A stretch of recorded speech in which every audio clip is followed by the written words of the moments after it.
네, 이 말을 하려다 보니까 저 뒤에 장성실 장로님이 계시네요. 독일 말로 Die Welt ist ein Dorf 이런 말이 있습니다.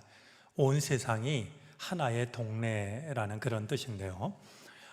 이번에 그 4주 미국에서 예배를 드리면서 보니까 새 교회 찬양대의 이름이 시온 찬양대였습니다.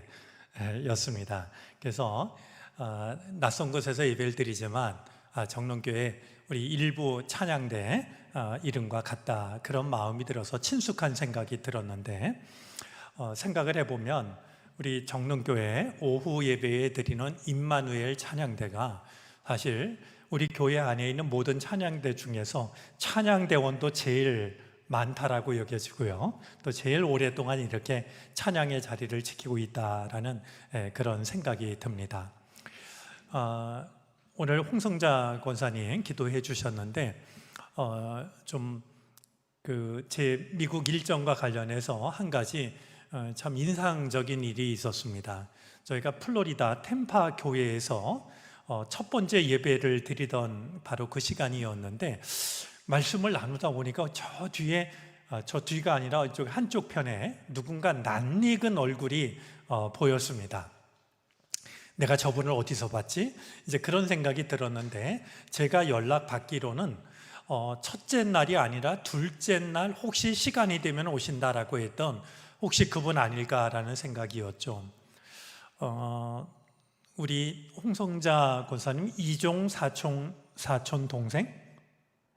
그분이 몇 달 전에 우리 잠깐 한국에 나오셔서 우리 교회에서 예배를 드린 적이 있습니다. 그래서 같이 대화를 나눈 적이 있는데, 아마 홍성자 권사님이 그 동생한테 연락을 한 것 같아요.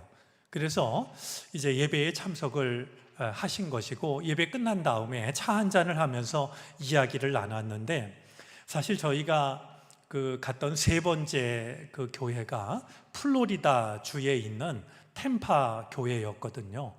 근데 플로리다 주는 미국의 주 중에 하나지만 사실 면적으로 보면 우리 대한민국보다 더 큰 이제 그런 곳에 있는 교회였는데, 우리 홍 권사님을 통해서 제가 말씀을 나누러 왔다 그러니까 일부러 먼 길을 달려온 거였었어요.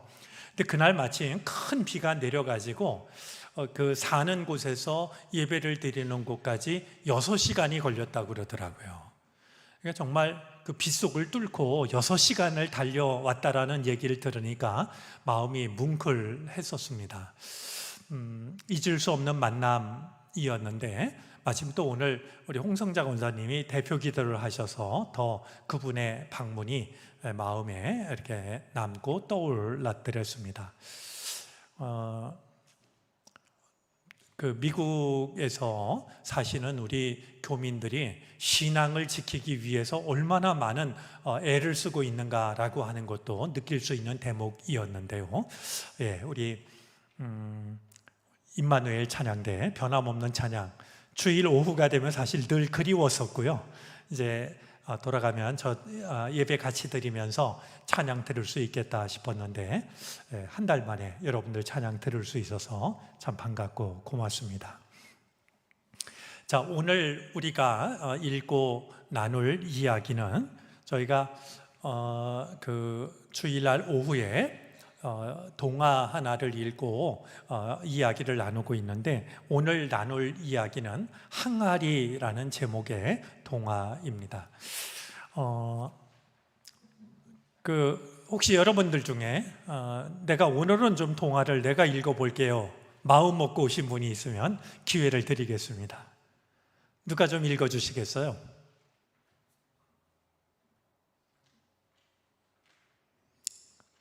제요 하지 마시고 저요 하실 분.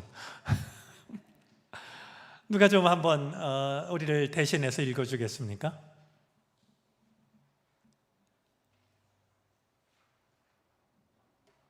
오늘도 우리 김지영 권사님, 우리 박수로 청하도록 하겠습니다.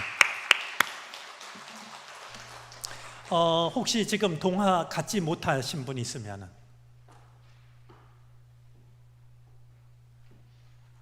네, 우리 찬양대원들은 다 가졌습니까? 네. 자, 그러면 잠시 후에 저 좀 나누고요. 종이를 아끼느라고 앞뒷면으로 했거든요. 그러니까 읽으실 때 그렇게 따라가시면 좋겠습니다. 네, 시작해 주시겠어요? 어쩜 사람이 살아가는 일생이라는 것은 지게 작대기나 부엌 부직갱이처럼 길쭉한 것이 아니라 맷방석이나 소 콧뚜레 마냥 둥근 것인지도 모릅니다. 그렇다고 생각이 드는 것은 나이를 먹으면 먹을수록 어릴 적 기억이 점점 또렷하게 떠오르기 때문입니다. 방금 전의 것을 잊어버리기도 잘하고 잃어버리기도 잘하면서 까마득한 옛날 일이 손금 들여다보듯 선하게 떠오르기도 하니 알다가도 모를 일입니다. 처음에는 빛이 다 바랜 사진첩의 사진처럼 희미하게 떠올랐던 옛 일도 잠시 생각을 가다듬다 보면 잃었던 빛깔의 옷을 되찾아 입고 텔레비전 연속극처럼 살아 움직이니 도대체 까닭을 모르겠습니다. 어릴 적 일일수록 더 선명하게 살아오는 것을 보면 사람이 나이를 먹는다는 것은 시간이 스스로의 허리를 처음 쪽으로 휘어 어릴 적 시간에 가까워지는 게 맞겠다 싶습니다. 지금부터 하려고 하는 항아리 이야기만 해도 그렇습니다. 항아리 이야기와 함께 대번 떠오르는 어릴 적 일은 이제껏 살아온 긴 시간을 거슬러 올라서가 아니라 아주 가까운 곳에서 기다리고 있었던 것처럼 대뜸 다가섭니다. 괜찮다면 눈에 눈물 좀 닦고 이야기를 계속하겠습니다. 항아리 이야기를 하려니 나도 모르게 눈물이 나는군요. 철 모르는 어릴 적 항아리는 숨바꼭질할 때 내가 즐겨 숨던 곳이었습니다. 뒤뜰 감나무였 양지 바른 곳에 장독대가 있었습니다. 고만고만한 항아리들이 줄지어 선 장독대 뒤쪽으론 아무것도 담지 않은 커다란 항아리가 서너 개씩은 있었습니다. 뒤집어 놓은 것도 있었지만 그냥 뚜껑을 씌워 놓은 것도 있었지요. 꼭꼭 숨어라 머리카락 보일라. 전봇대에 얼굴을 대고 눈을 감은 술래가 10번이고 20번이고 꼭꼭 숨으라고 외치는 사이 나머지 아이들은 세상에서 사라지듯 자기 그림자까지를 거두어 자기만이 아는 곳으로 숨어들었습니다. 조심조심 빈 항아리 속으로 들어가 뚜껑을 닫으면 거기는 세상에서 벗어난 또 하나의 세상이었습니다. 못 찾겠다 꾀꼬리. 아무리 찾아도 더는 못 찾을 때 술래는 항복하듯 못 찾겠다 꾀꼬리를 외쳤는데 조심조심 항아리에서 나와서도 어디에 숨어 있는지를 끝내 가르쳐주지 않았답니다. 그래요. 언젠가 한 번은 숨바꼭질을 하다 말고 항아리 속에서 잠이 들어 캄캄한 밤중에야 나온 적이 있었습니다. 늘 듣던 종소리였지만 그날은 달랐습니다. 어서 오라, 어서 오너라. 죄송합니다. 부모님께 심한 꾸지람을 들으면서도 그때도 차마 항아리 이야기는 하지를 못했답니다. 어릴 적 항아리는 나를 숨길 수 있는 나만의 세상이었습니다. 어릴 적 항아리에 얽힌 일을 벗어나면 시간은 제법 훌쩍 긴 세월을 건너뛰어 내 삶의 중턱쯤에 닿게 됩니다. 결혼을 하게 된 것은 부모님의 소개를 통해서였습니다. 20살 꽃다운 나이에 얼굴 한번 못 본 사람에게 시집을 왔습니다. 공부도 할 만큼 했고 집안도 괜찮다고 하여 소꿉장난하며 키워온 행복을 꿈꾸며 먼 길을 떠났습니다. 그러나 아니었습니다. 내 소박한 꿈이 깨지는 데는 많은 시간이 걸리지 않았습니다. 허구한 날 남편은 술로 살았습니다. 이미 이 세상 사람이 아닌 남편 이야기를 하는 것이 다 쓸데 적은 일이다 싶으면서도 이야기를 하다 보니 하게 되었네요. 그렇다고 남편에게 크게 미안한 마음 있는 것도 아니고요. 아마 남편은 집에서 지낸 시간보다 술집에서 보낸 시간이 더 많았을 겁니다. 집에서 잔 날보다도 술집에서 잔 날이 더 많았을 거고요. 어찌어찌 자식들이 셋이나 태어났지만 남편은 아이들을 귀여워하기는커녕 돈 한 푼 벌어다주는 일 없이 술로만 세월을 보냈습니다. 언제부턴가 술은 매로 이어졌습니다. 술을 먹고 들어오는 날은 닥치는 대로 식구들을 패기 시작했습니다. 아무 이유도 없이 밑도 끝도 없이 온 식구들을 두들겨 팼습니다. 온 식구가 피멍이 들어도 누구한테 하소연할 데가 없었어요. 아이들은 아버지가 술을 먹고 들어오지 않나 날마다 두려운 마음으로 문 밖을 살폈고 저 멀리 술 먹은 아버지의 어지러운 발자국 소리가 들리면 무슨 일을 하다가도 정신없이 집 밖으로 도망을 치곤 했습니다. 너무 어릴 적부터 아이들에게 집은 따뜻하고 좋은 곳이 아니라 무서운 곳이 되어버렸어요. 지금껏 자식들이 혼자 된 어미에게 소식 없이 지내는 것을 보면 그때 받은 마음의 상처가 얼마나 깊고 컸는지를 짐작할 수가 있답니다. 남의 집 일도 해주고 보따리 장사도 하고 남편 대신 돈을 버느라 정신없이 지냈지만 내 하루는 눈물로 시작해 눈물로 마쳐지곤 했습니다. 예배당을 찾게 된 것은 그러던 어느 날이었습니다. 어느 날 새벽 눈을 떴을 때 멀리서 종소리가 들려왔습니다. 산 너머 마을에 있는 예배당이었어요. 늘 듣던 종소리였지만 그날은 달랐습니다. 어서 오라, 어서 오너라. 자꾸만 나를 부르는 것 같았습니다.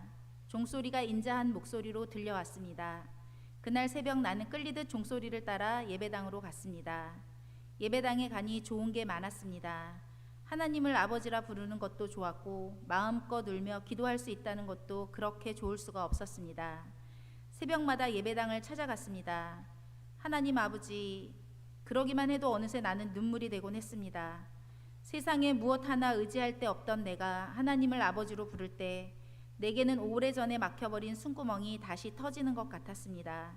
그러나 그것도 잠깐이었습니다. 새벽마다 내가 예배당에 가는 것을 알게 된 남편이 가만히 있질 않았습니다. 입에 담지 못할 욕과 함께 나는 정말 정신을 잃어버릴 정도로 두들겨 맞았습니다. 싫었다기보다는 무서웠습니다. 정말 나는 남편이 무서웠습니다. 맞는 일도 이력이 붙으면 익숙해질 것 같은데 남편에겐 그러질 못했습니다. 새벽마다 종소리는 들려왔고 그때마다 어서 뛰어가고 싶은 마음 간절했지만 남편이 집에 있는 날은 어림없는 일이었습니다. 그러다 생각해낸 것이 항아리였습니다. 항아리 말입니다. 옷을 따로 갈아입을 것도 없이 뒷간에 가듯 밖으로 나와 항아리 속으로 들어갔습니다.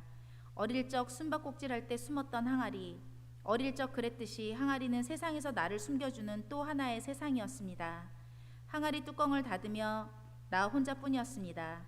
새벽 2시도 좋고 3시도 좋고 나는 잠에서 깨는 대로 항아리 속으로 들어갔고 항아리 속에서 나는 마음껏 울며 기도할 수 있었습니다. 내가 흘린 눈물에 내 몸이 잠기는 것 아닌가 싶을 때쯤 밖으로 나와 새벽밥을 짓곤 했습니다. 항아리 속에 있으면 내가 세상에 나기 전 꼭 어머니 태에 들어와 있는 것처럼 마음이 그렇게 편할 수가 없었습니다. 다시 기억은 훌쩍 시간을 건너뜁니다. 남편은 환갑도 넘기지 못하고 세상을 떠났습니다. 밥보다는 술로 살다 깊은 병을 얻었습니다. 고쳐주시던지 데려가시던지 어쩌면 남편에 대한 눈물의 기도를 하나님이 들으신 건지도 모르겠습니다. 남편이 떠났을 때에야 그동안 내가 얼마나 단단한 사슬에 옥죄어 있었는지를 알았습니다. 지난 일을 생각하면 할수록 몸서리가 쳐졌습니다. 어떻게 그 모든 것을 견뎠을까? 사람이 모질다 싶기도 합니다. 설이 맞은 호박처럼 몸은 몸대로 망가져 있었습니다. 툭하면 절벽에서 떨어진 것처럼 맞았으니 어디 하나 성한 데가 없었습니다. 몸은 그랬지만 언제라도 예배당에 갈 수 있다는 것이 행복할 만큼 좋았습니다.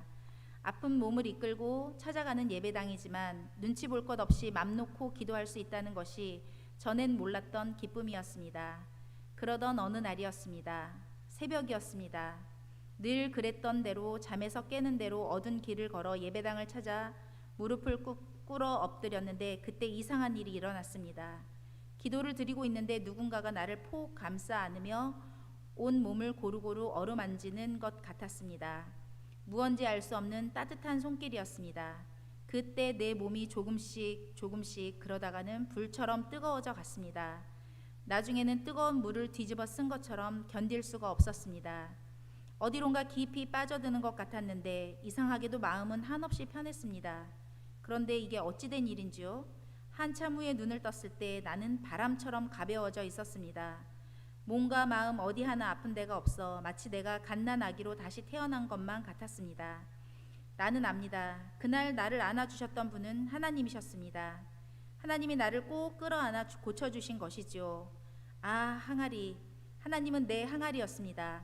어릴 적 뒤뜰 감나무 옆 양지 바른 곳, 숨바꼭질할 때 나를 숨겼던 항아리처럼 하나님은 내 삶을 오롯이 품어주신 내 항아리였던 것입니다. 우리 다시 한번 박수 보내겠습니다.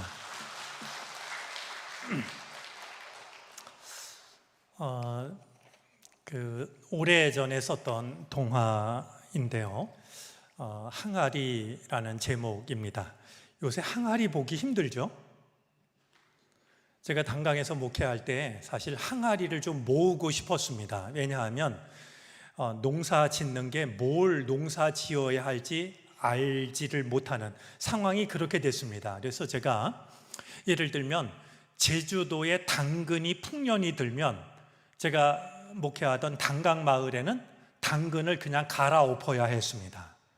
제주도 당근값을 당해내질 못하고 아무도 사가는 사람이 없으니까 말이죠. 그래서 제가 항아리를 좀 모아야 되겠다라고 생각했던 것은 마을 분들 모두에게 콩 농사를 권하고 콩을 교회에서 전량 수매하려고 해드렸습니다. 그래서 콩으로 팔 것은 팔고, 콩이 남으면 메주를 써서 팔고, 메주가 남으면 된장, 간장, 고추장을 만들어서 팔고, 그게 이제 우리 마을이 살 길이다라는 생각으로 그러기 위해서는 항아리가 필요해서 항아리를 이제 모으기 시작을 했는데요. 보니까 이 농촌에서 살던 분들이 도시로 이사를 나갈 때 그냥 안 나가고요. 항아리를 죄다 깨버리고 나갑니다. 이제 도시에 나가면 항아리를 둘 데가 없잖아요. 그런데 그것 좀 달라라고 하는 말이 쉽게 나오질 않았습니다. 제가 마치 어떤 항아리에 욕심이 있는 사람처럼 비줄까 해가지고 한동안 말을 못하다가 나중에 구하려다 보니까 쉽지가 않았더랬어요. 항아리에 대한 기억은 아마 제 연배 되시는 분들은 다들 가지고 계실 거라고 여겨지는데, 혹시 오늘 동화를 들으면서 어떤 느낌이 드셨는지 누가 좀 소감을 먼저 좀 얘기를 해보겠습니까?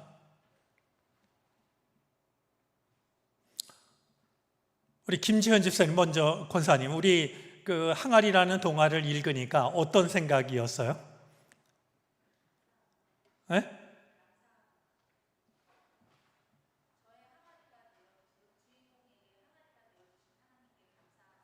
네.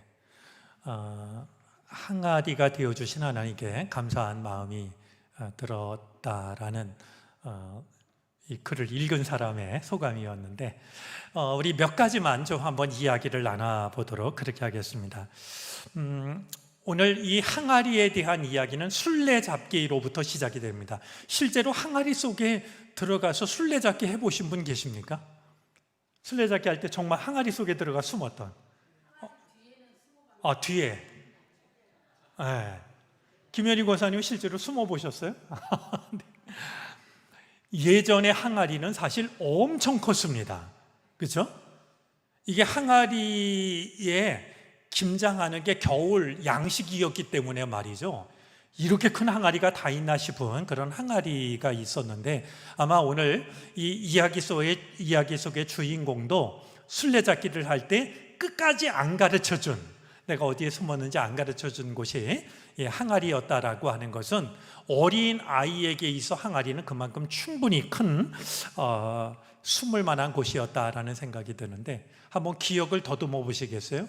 여러분들 술래잡기 할 때 어디에 제일 잘 숨으셨는지요?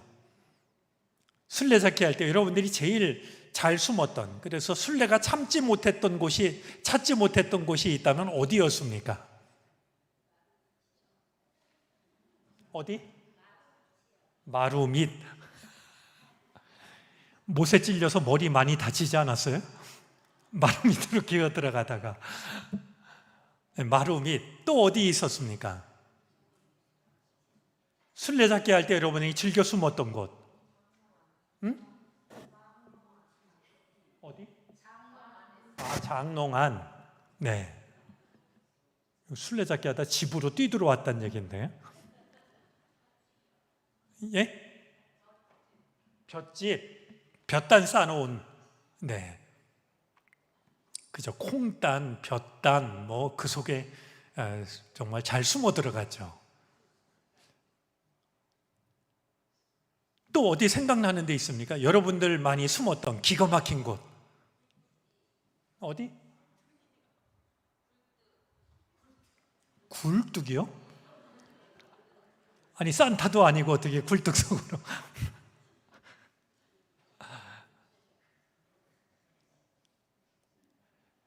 그런데 신기하죠? 우리 마음속에 그런 기억들이 있는데 다 잊어버렸다 싶은데 막상 이렇게 얘기를 하기 시작하면 기억이 살아나기 시작을 합니다. 그리고 동화 속에도 있지만 최근의 일은 잘 잊어버려도 오래전 일들이 더 또렷하게 떠오르는 것을 우리가 경험하게 되는데 그 중에 하나 술래잡기라는 것이 있지 않았나 생각이 됩니다. 못 찾겠다 꾀꼬리 소리를 듣고 숨었던 곳에서 나올 때의 그 쾌감은 참 큰 것이었는데요. 아마 이 항아리도 술래가 쉽게 찾지 못하는 나만이 숨을 수 있는 곳이었다라는 생각이 듭니다. 자, 두 번째 이야기 나누고 싶은 것은요, 세상 모든 일로부터 벗어나서 아무도 모르게 내가 혼자가 될 수 있었던 곳은 어디였는지요. 지금까지 살아오시면서 세상으로부터 벗어나서 내가 나 혼자가 될 수 있었던 곳 어디였을까요? 뒷동산. 마음이 슬플 때, 괴로울 때, 엄마한테 혼났을 때, 하여튼 좋아했던 친구가 나를 싫다고 말했을 때, 이럴 때 우리가 이제 어딘가 혼자 가서 시간을 이제 보내곤 했었을 텐데, 뒷동산 또 어디였을지요? 다락방. 네, 뒷동산, 다락방. 또 어디가 있을까요? 어디? 자동차 안. 우리 시대가 다르다 보니까 자동차 나온 뒤엔 자동차 안. 하기야 혼자 어디론가 차를 몰고 가서 아무도 없는 차 안에 혼자 있는 것도 세상에서 혼자가 될 수 있는 시간이 될 것 같아요. 또 어디가 있을까요? 옥상. 누가 옥상 얘기하셨어요? 혹시 옥상 아래를 바라보고 이거 뛰어내려 말이요 이런 적은 없으셨죠?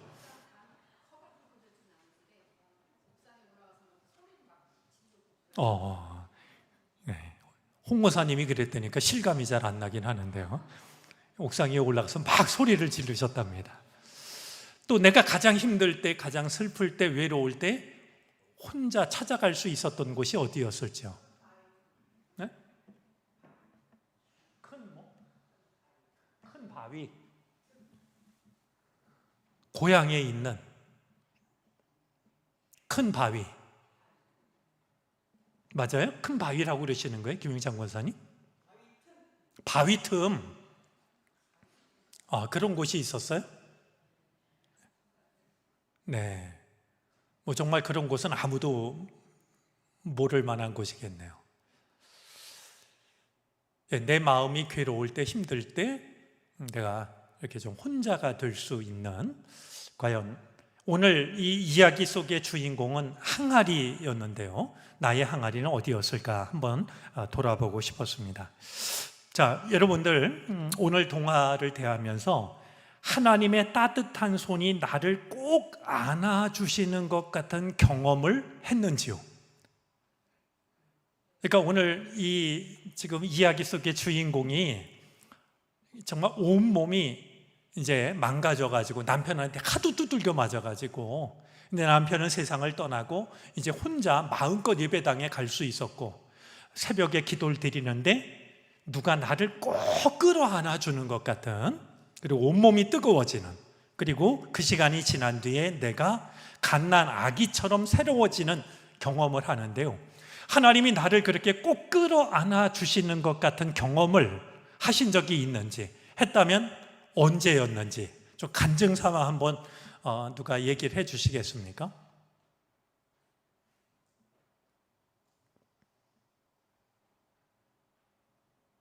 하나님께서 나를 꼭 끌어안아 주시는 것 같았던, 내 지쳤던 마음, 아팠던 몸이 나도 모르게 깨끗하게 낫는 경험을 했던 순간이 있었는지, 그때는 언제였는지요? 저는 이 얘기를 좀 많이 나누고 싶은데요. 내가 하나님께 눈물로 기도할 때 하나님이 나를 꼭 끌어안아 주신 것 같은, 그래서 몸과 마음이 새로워지는 그런 경험이 언제였을까요?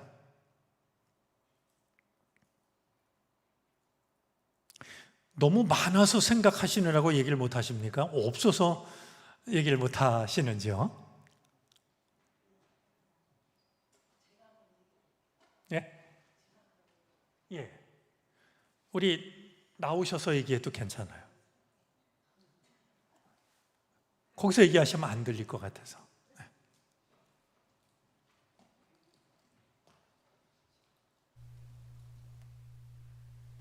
저는 그 문구 가게를 한 18년 동안을 하고요. 이제 정리를 하고 끝나고 나서 이제 인반일 성가대를 이제 들어왔어요. 들어와서 찬양을 하는 그런 과정에 또 그냥 좀 힘겨운 일이 있어서 그 저기 경기도에 그 이태희 목사님이 그 하시는 그 수동 기도원이라고 있었어요. 거기를 이제 가서 내가 한 3박 4일로 기도를 하고 와야지. 그러고 이제 혼자 갔어요. 혼자 갔는데 가서 하룻밤을 자고 아침을 먹고 그 밑에서 예배를 드렸는데 저 위에 보니까 큰 성전이 있더라고요. 큰 성전이 있는데 거기를 이렇게 갔더니 문이 닫혔을 줄 알았는데 이렇게 문을 열어보니까 문이 열려 있어요. 근데 거기 갔더니 그냥 넓은 성전에 방석이 막 사방에 나둥그러져 있고 그래서 다 여기로구나. 그러고 이제 방석을 한 요만큼 이제 쌓아가지고 이렇게 이 팔을 고이고 그냥 무릎을 꿇고 이제 기도를 한 8시쯤 올라갔을 거예요. 아침을 먹고 갔으니까. 그래서 거기서 기도를 하면서 제가 그때 시어머님을 모시고 살면서 참 부모님께 잘해야 되는데 우리 남편이 꼭 시어머님만 닮았어요. 그래가지고 너무 그냥 말도 안 통하고 그래가지고 그 남편이 그냥 마음에 안 통하고 하니까 그냥 시어머니도 미웠어요. 그냥 낮에는 항상 시어머니를 미워하고 또 그때 이제 천막교회 있을 때 밤엔 또 와서 천막교회에서 기도하면서 시어머니 미워한 것에 대한 하나 회개 기도를 하고 이제 그럴 적이었었는데 그러면서 이제 거기 가서 이제 그냥 그 삶에 대한 여러 가지 어려움을 토로하면서 내가 성경 말씀 속에서 하나님을 많이 배우고 알고 했지만 나 정말 하나님 음성을 듣고 싶다고 하나님 음성을 좀 나한테 좀 얘기를 좀 해주시면은 내가 그냥 안심하고 내려가겠노라고 그러면서 또 제가 그랬어요.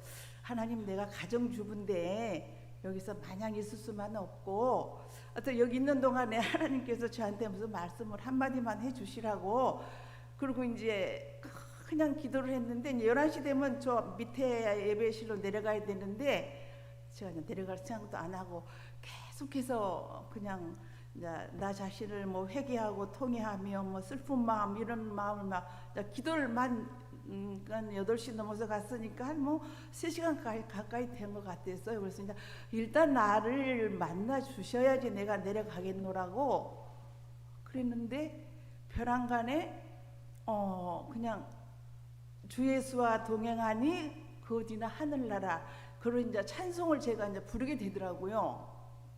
이제 처음에는 이제 그 의미를 몰랐는데 이제 기도하는 중에 생각해 보니까 내가 만나달라고 이렇게 애걸복걸 하니까 나 지금 너랑 같이 동행하고 있다 그런 생각을 제가 갖게 됐어요.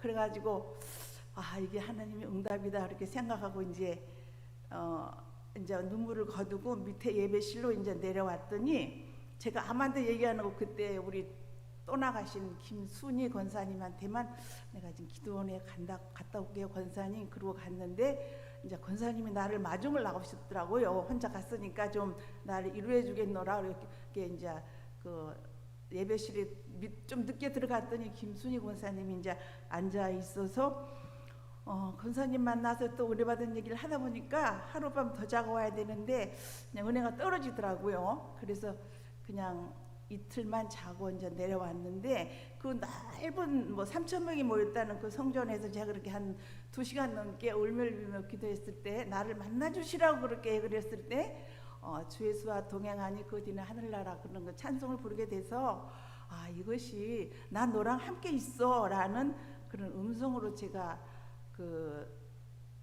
알아듣고 감사함으로 그래서 438장 찬송은 제 그냥 18번 찬송이 되어 있는 그런 경험이 있습니다. 네, 고맙습니다. 우리 박수로 권사님 격려하겠습니다. 지금 이야기가 제게 귀하게 들리는 건요, 그 하나님이 나와 함께 하심을 알려달라고 했을 때 하늘에서 천둥 소리로 그렇게만이 아니라 찬송, 내가 잘하는 찬송이지만 그 가사 하나가 떠올라서 내가 너와 함께 있다라는 것을 일러주신 것도 저는 하나님의 방법이라고 생각합니다.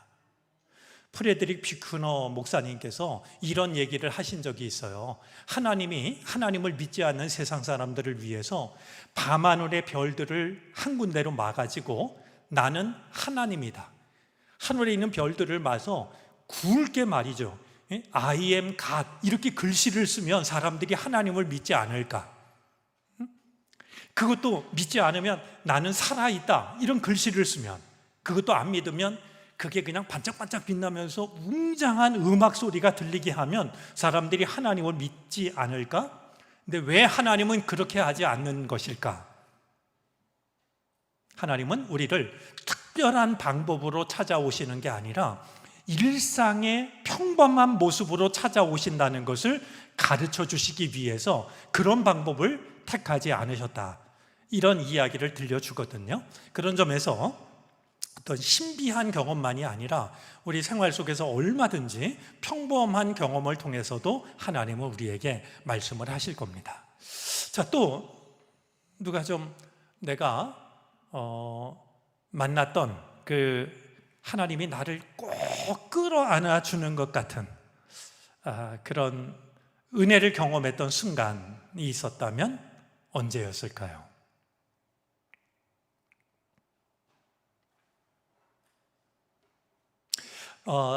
아마 이런 얘기는 어쩌면 조심스러운 부분도 있어서 이렇게 다 있는 데서 하지 못할 수도 있다라고 여겨집니다.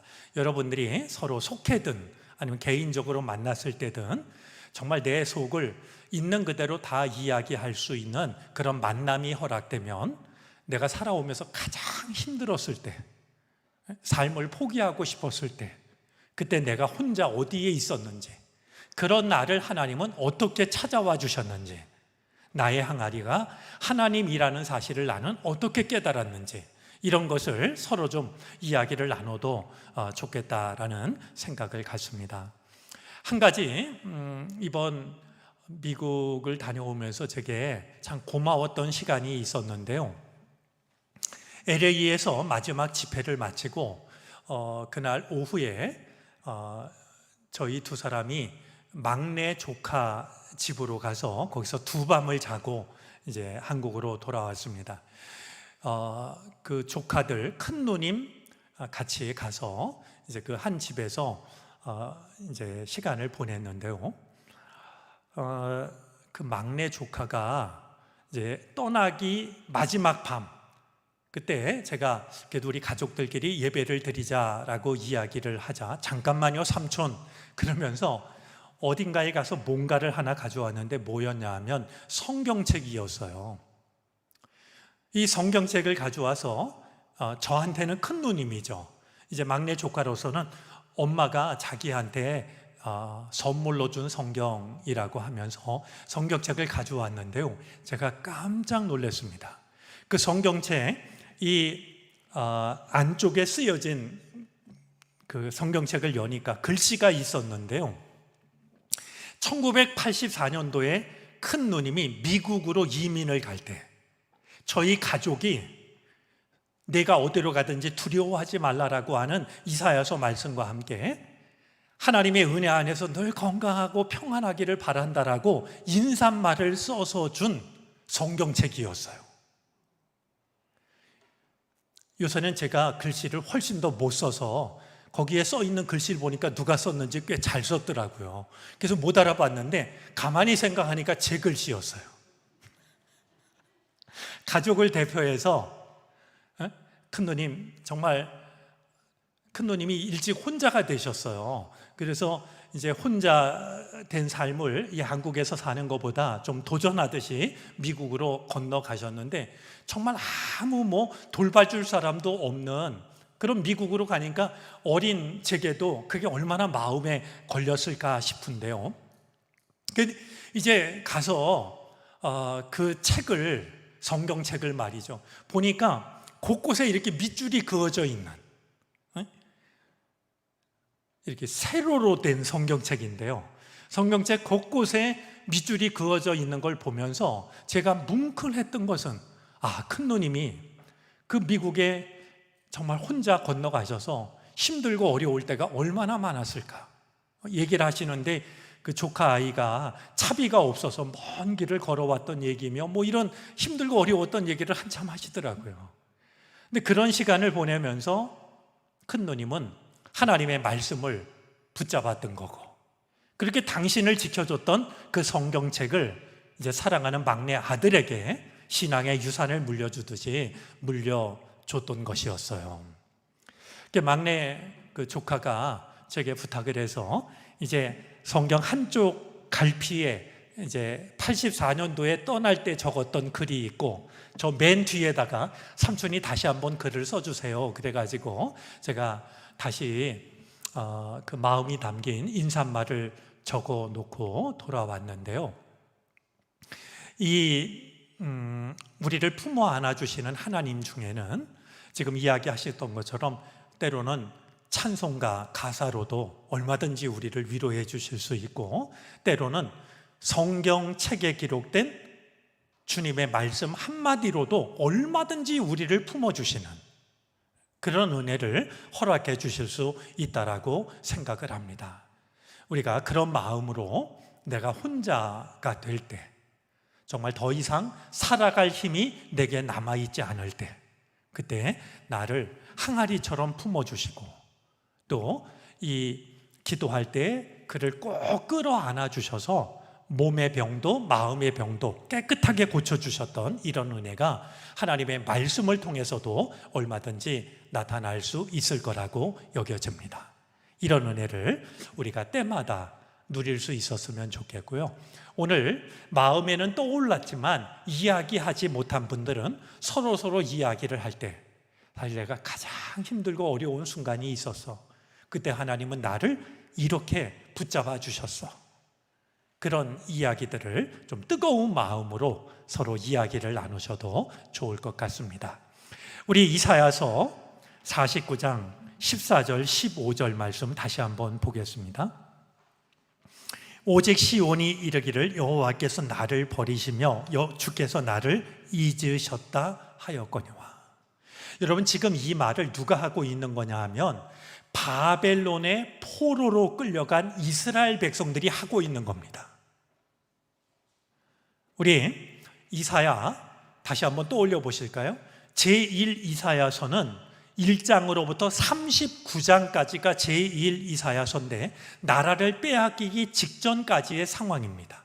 제2 이사야서가 40장으로부터 55장까지인데 나라를 빼앗기고 바벨론의 포로로 끌려갔을 때가 시대적인 배경입니다. 제3 이사야서는 56장부터 66장까지인데 이제 포로 생활을 마치고 예루살렘으로 돌아올 수 있는 때가 제3 이사야서의 배경이 됩니다. 자, 그러면 이사야서 49장은 제1, 제2, 제3 이사야서 중에 어디에 해당이 되겠습니까? 제2. 그 시대적인 배경이 어느 때라고요? 바로 바벨론의 포로로 끌려갔을 때, 나라를 빼앗기고 포로로 끌려간 이스라엘 백성들이 하나님이 우리를 버리셨다라고 말이죠, 하나님이 우리를 잊으셨다라고 원망하고 불평하고 있었던 거예요. 하나님이 이사야 선지자를 통해서 그들이 하는 말을 들으시고서 대답을 하시는데요, 15절입니다. 너무나도 귀한 말씀인데요, 우리 15절 말씀을 다시 한번 읽어보겠습니까? 같이 읽어주시죠.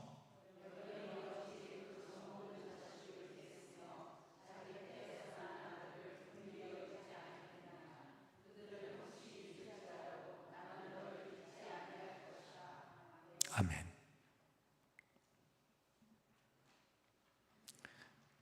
유난히 가뭄이 심해서 보릿고개가 정말 어려울 때였는데요. 딸이 병든 어머니를 위해서 온 들을 헤매면서 그래도 먹을 수 있는 것들을 구했습니다. 뭐 그래야 냉이 뭐 이런 거겠죠. 푸성기. 그걸 그래도 이제 병드신 어머니를 위해서 그걸 캐다가 죽을 써서 어머니께 갖다 드리는 거예요. 그 먹을 것이 다 떨어진 시절에. 근데 어머니가 말이죠. 딸이 그 죽을 써오니까 이제 딸이 이렇게 숟가락에 떠서 어머니 입에 넣어드리지 않았겠습니까? 그러니까 그냥 그 숟가락 끝에 그걸 한 입 맛보시더니 야, 왜 이렇게 음식이 쓰냐? 안 드시는 거예요. 그러니까 이 딸이 말이죠. 아이, 어머니 지금 그럴 때가 아니고요. 그래도 먹을 게 이거밖에 없으니까 어머니 드셔야 돼요. 드셔야 살아요. 그리고 또 드려요. 그때 어머니가 또 숟가락 끝에 입을 대시더니 아유, 나는 써서 못 먹겠다.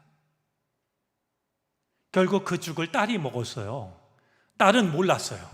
어머니가 돌아가신 뒤에야 그 죽을 당신이 먹는 게 아니라 딸을 먹게 하려고 쓰라고 하면서 어머니가 일부러 안 드셨다는 사실을 딸은 뒤늦게 알고 가슴을 치는 거죠.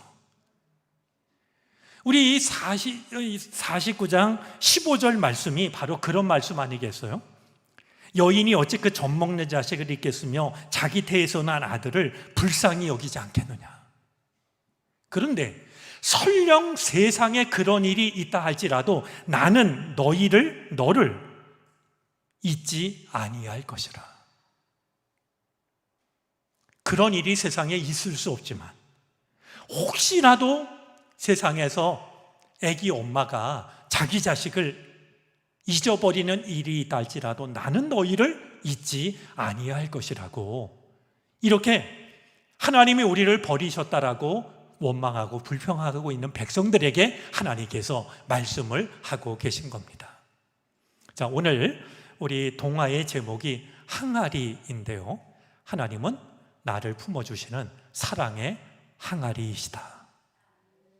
하나님이 나를 품어주실 때 나의 마음의 병이든 마음의 상처든 육신의 병이든 나는 깨끗해질 수 있다. 하나님은 나를 잊으시는 법이 없다. 우리가 좀 하나하나 마음에 담아두고 오늘 나누지 못한 얘기들 서로 얘기 나눌 때 좀 마음을 담아서 이야기